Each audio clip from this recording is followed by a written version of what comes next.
Some number 17 we are doing. See sum number 17 में क्या है?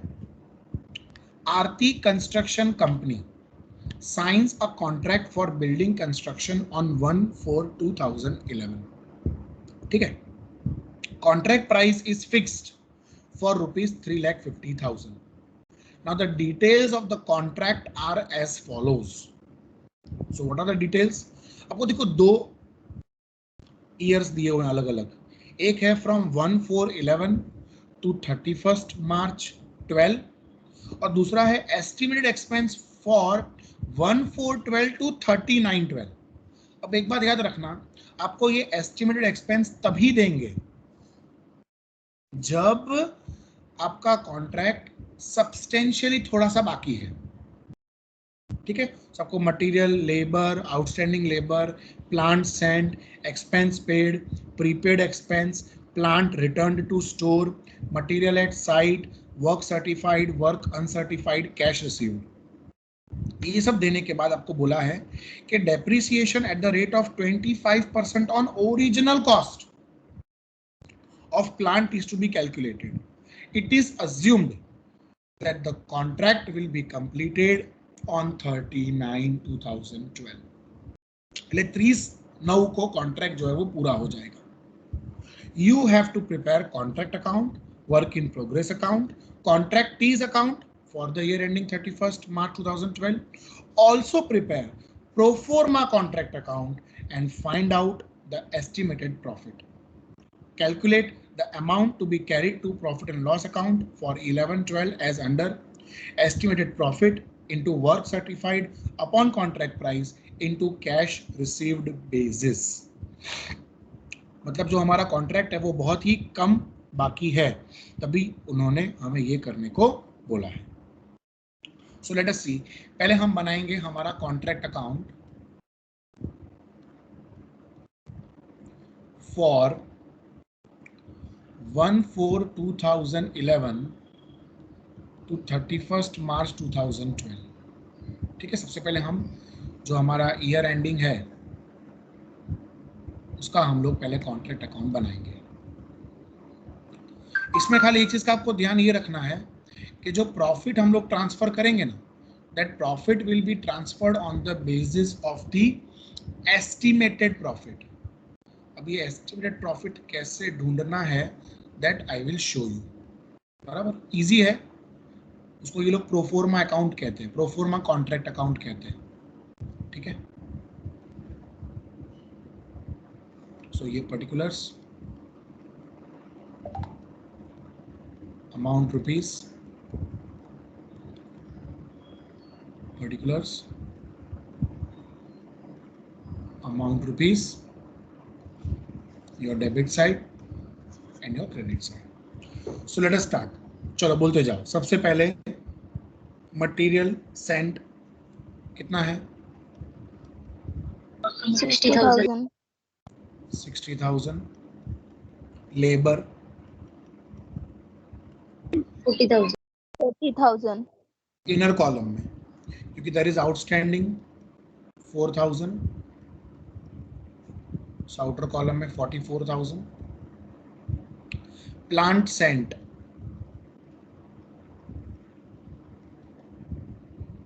that is 30,000. एक्सपेंस पेड कितना है? 15,000. 50,000.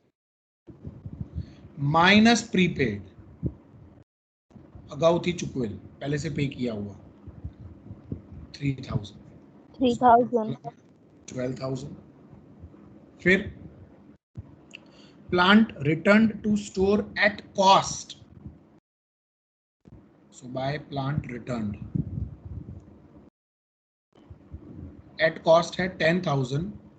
उसमें से माइनस डेप्रिसिएशन देना है 25%. सो माइनस 25% डेप्रिसिएशन करो तो तुम्हारा प्लांट रिटर्न आएगा 7,500. Am I right? Yes, sir. Yes, sir. So buy work in progress now. चलो वन बाय वन बोलते जाओ.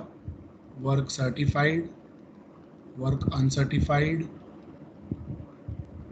Material and plant. आपको दिया हुआ है material 4000, work certified 1,60,000, work uncertified 5,000। अब बारी प्लांट की, तो बेटा ध्यान रखना सब लोग प्लीज, आपको डेप्रिसिएशन देना है on the original cost.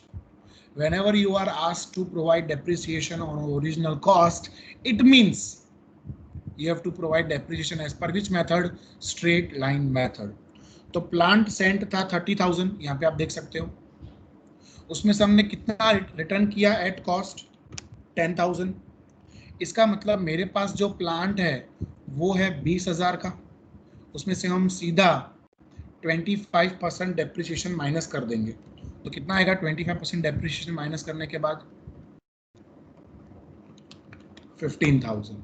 15,000 work in progress हुआ 1,84,000 जो है वो तुम्हारा वर्क इन प्रोग्रेस हुआ।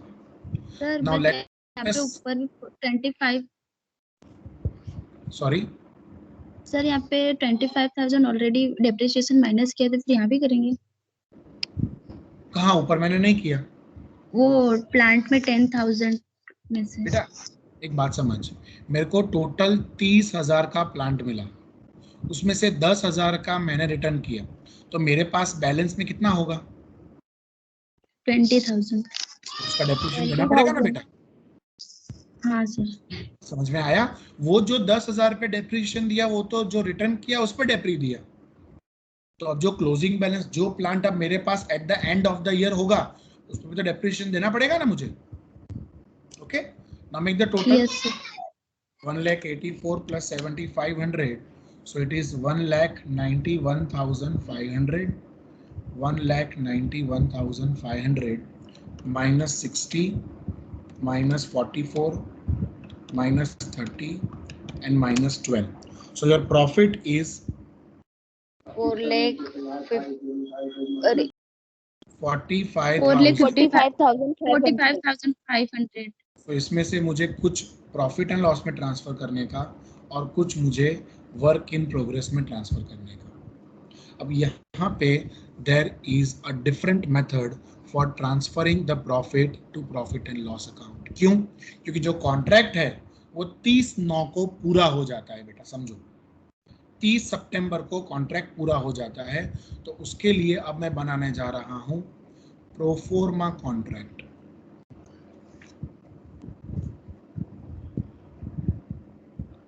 जिसे हम एस्टिमेटेड कॉन्ट्रैक्ट अकाउंट भी कहते हैं।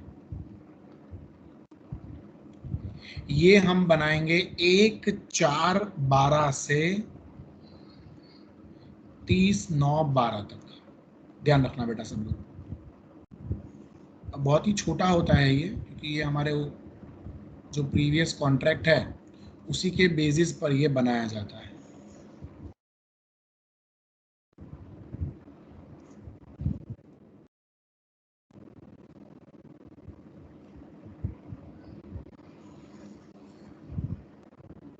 तो इसलिए इसको प्रोफोर्मा कॉन्ट्रैक्ट भी कहते हैं।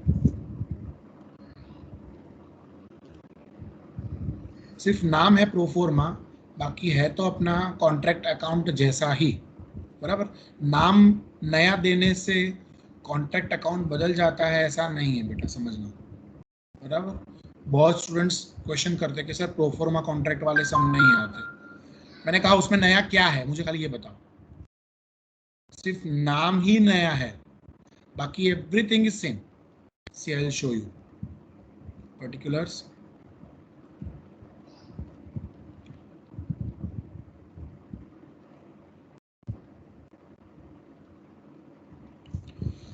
ओके, अब आपको करना क्या है ये प्रोफोर्मा कॉन्ट्रैक्ट में, तो ऊपर हमारे जो एक्सपेंसेस हैं उन सबका पहले टोटल करो। टोटल एक्सपेंस कितना हुआ हमारा, तो let us make the total of all the expenses. बोलो, मटेरियल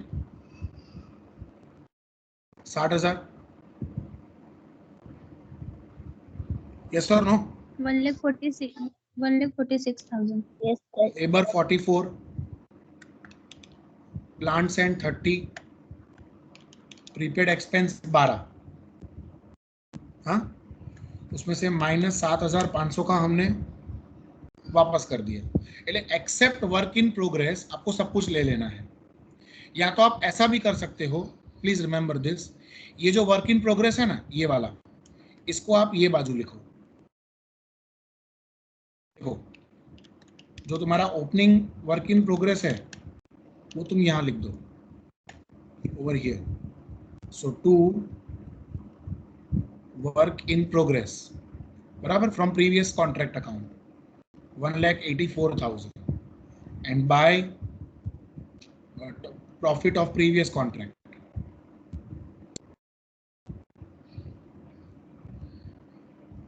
45,500। ऐसा भी कर सकते हो, या तो दूसरी method total of contract debit side minus total of contract credit side except work in progress.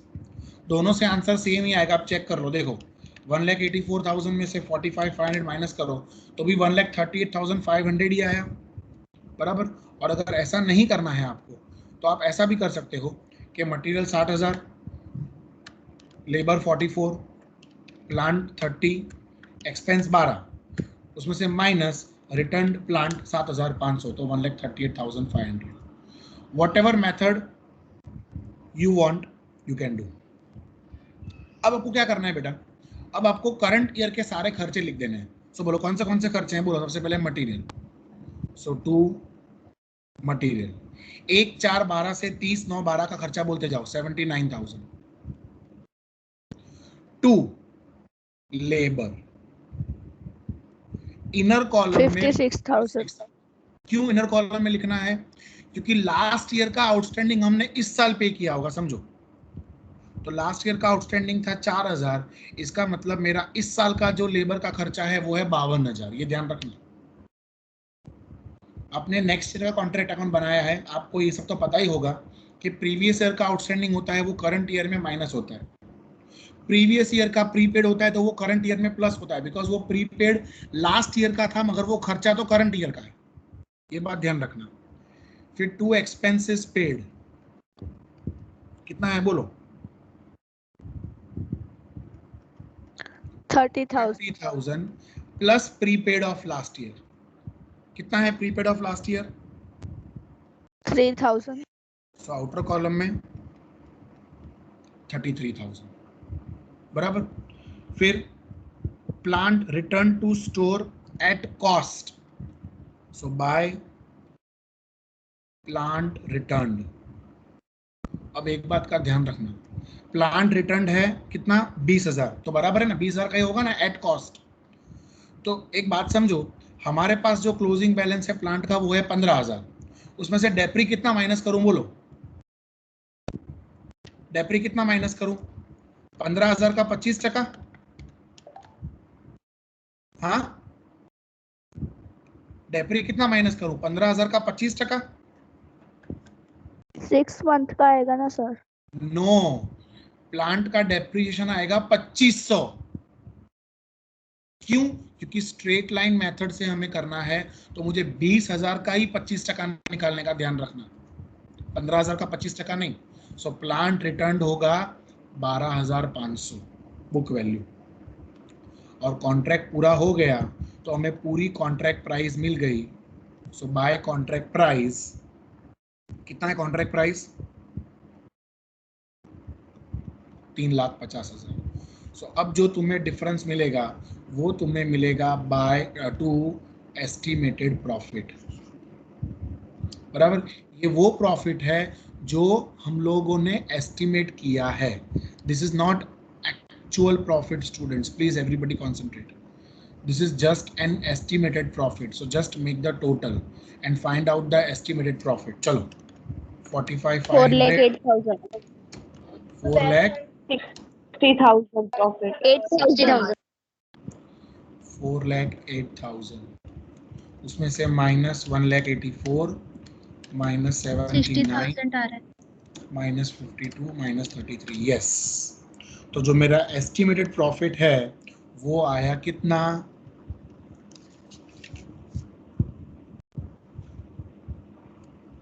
वो आया कितना, 60,000। 60,000।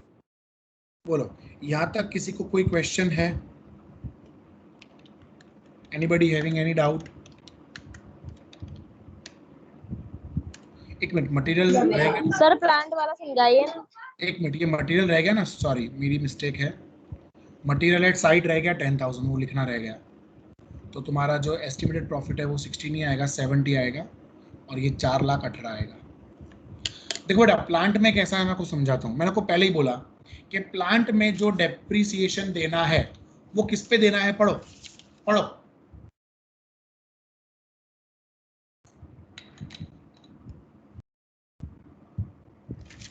प्लांट पे जो डेप्रिसिएशन देना है वो किस पे देना है? Original cost. यस। तो आप मुझे बताओ, जो मैं प्लांट रिटर्न करूंगा उसकी कॉस्ट 20,000 है, पर बुक वैल्यू तो 15,000 है ना। ये बुक वैल्यू 15,000 कहां से आई? यहां से, ये रही। तो मुझे ये 15,000 में से डेप्रिसिएशन माइनस करना है कितना? 20,000 का 25%, कॉस्ट का 25%, बिकॉज सीधी लीटी पद्धति थी करवानू छे, स्ट्रेट लाइन मेथड थी। आपको स्ट्रेट लाइन मेथड पता है बेटा? स्ट्रेट लाइन मेथड में क्या होता है कि हम एट कॉस्ट डेप्रिसिएशन देते हैं। और वैसे भी देखो, plant return to store at cost 20,000 दिया हुआ ही है, तो 20,000 का आपको 25% निकालना है, समझो। तो 20,000 का 25% निकालोगे तो 5,000, 5,000 में से 2,500 आप ऑलरेडी दे चुके हो लास्ट ईयर, तो इस साल तो 2,500 ही देने का ना। यस समझ सर, में आया? हाँ, ये ध्यान रखना। सो बेटा, एस्टिमेटेड प्रॉफिट कितना आया?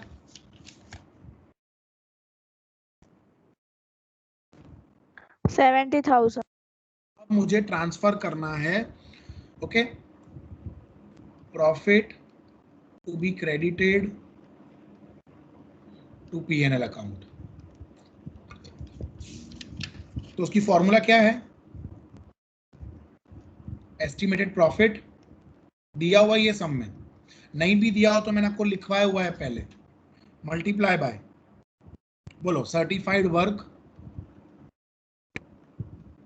या वर्क सर्टिफाइड जो भी हो, upon contract price. Price multiply by cash received basis. तो ये कैसे होगा देखो। So what is our estimated profit? 70,000। 70,000। Certified work कितना है अपना? 1,00,000।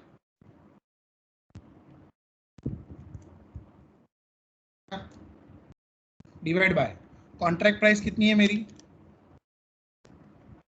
3,50,000। And what is the cash received? तो कैश रिसीव्ड क्या के बारे में क्या बोला है?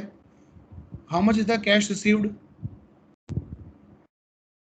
2,30,000। ना बेटा, कैश रिसीव्ड इज 1,20,000 है ना।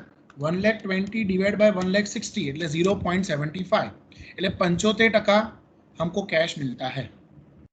सो माय एस्टिमेटेड प्रॉफिट के बेसिस पर अगर मैं गिनूं, डिवाइड बाय 3.5 लाख इंटू 0.75, सो 24,000।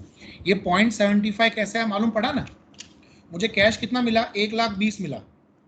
किसके सामने? 1,60,000 के सामने। तो कितना टका कैश मिला मेरे को? 75% कैश मिला ऑफ वर्क सर्टिफाइड। तो 75% मतलब 0.75, 0.75। So how much is the profit that I will transfer to P&L account?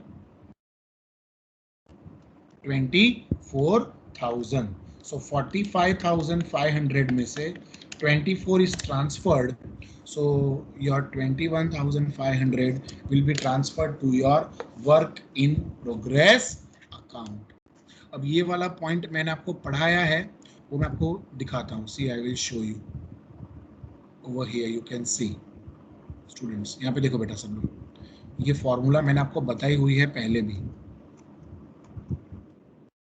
हम अपने ने आज किया।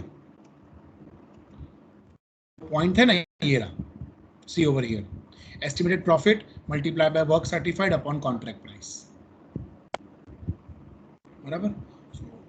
इस तरह से हम लोगों ने ये वाला सम किया। Now if you are having any questions or any doubts, you can ask me. The sum is over.